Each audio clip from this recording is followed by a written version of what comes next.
মহান মে দিবস।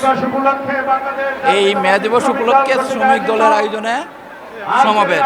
এই সমাবেশ হবে স্মরণকালের সেরা সমাবেশ।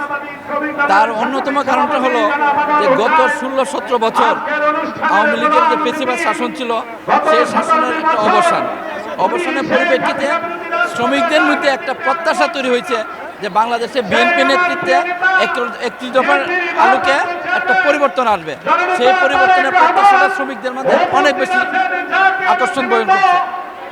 আরও যেটা গুরুত্বপূর্ণ হলো যে বাংলাদেশের শ্রমিকদের জন্য শহীদ প্রেসিডেন্ট জিয়া রহমান সবচেয়ে বড় অবদান রেখে গেছেন। একটা গার্মেন্টস শ্রমিক, একটা প্রবাসী শ্রমিক, যে দুটো শ্রমিকের মধ্য দিয়ে বাংলাদেশে প্রধান অর্থনৈতিক শক্তি অর্জন হয়েছে। সেই লক্ষ্যে বিএনপির আজকে জাতীয় নেতৃবৃন্দ গুরুত্বপূর্ণ বক্তব্য রাখবেন শ্রমিকদের উদ্দেশ্যে, দেশের অর্থনীতির উদ্দেশ্যে, গণতন্ত্রের উদ্দেশ্যে।